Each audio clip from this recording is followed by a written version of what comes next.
I'm gonna show you how to make chimichurri sauce. It is so easy. All you need is a lot of parsley, and we have here 2 bunches of parsley.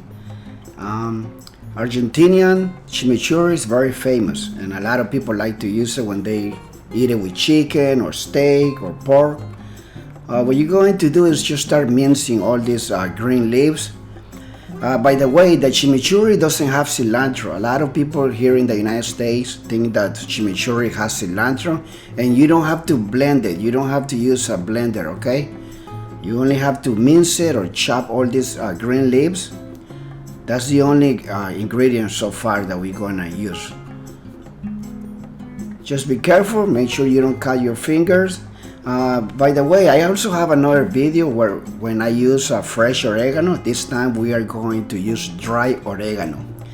I'm gonna use like a 1/4 cup of dry oregano and add a little bit of water and just combine all these 2 ingredients.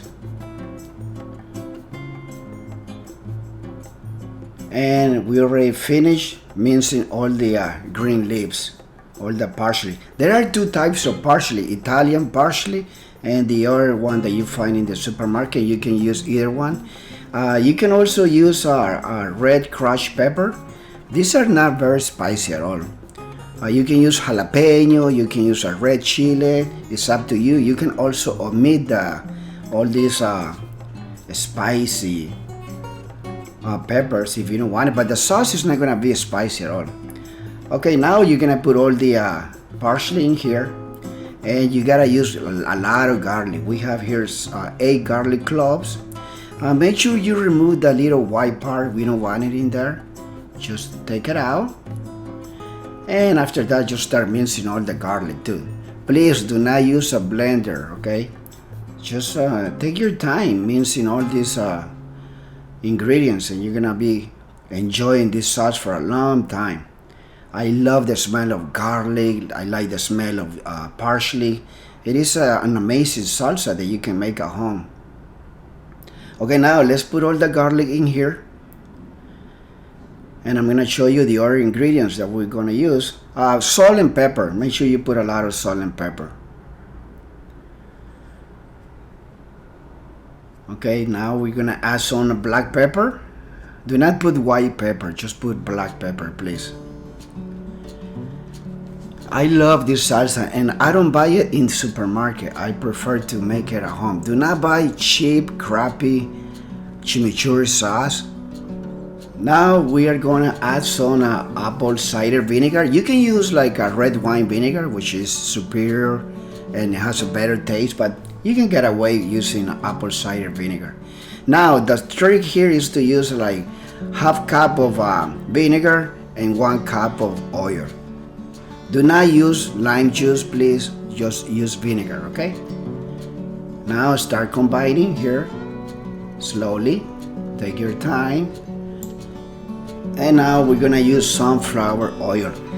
On my other video that I have on YouTube, last time we used extra virgin olive oil, but in Argentina a lot of people use sunflower oil. So try different oils, you know. The good thing about using sunflower oil is that you can keep this sauce in the refrigerator and it's not gonna freeze. It's gonna stay, you know, the way it is. And combine everything here. Just keep combining. And then I decided to add a little bit more vinegar and a little bit more oil because I don't like my sauce to be too thick. By the way, if you're gonna make this sauce for like steak, or you're gonna have grilling that day, make sure you prepare this sauce 1 day before, okay? Because you have to let this sauce marinate. You want it to get all those flavor out. You can get away like waiting 3 or 6 hours, but make sure you make it like ahead of time, okay? Give it some time because that way the salsa or the sauce is gonna be amazing. Okay, so I already finished. I let it rest for 1 day, and then the next day, guess what I did? I had a rib of steak and I put some chimichurri on top, and it was so amazing. There's nothing like making your own salsa at home. Please do not buy salsa in the supermarket. I have other videos where you can also make different types of salsa. There's nothing like, tasting something amazing, fresh. I also like to grill chicken, and I like to put chimichurri there. I put chimichurri pretty much on anything when I do like scrambled eggs, even for vegetarian dishes. You can use this salsa on anything. Thank you very much. Please give it a like, subscribe, and come back because I'm always uploading video here. Thank you and have a wonderful day.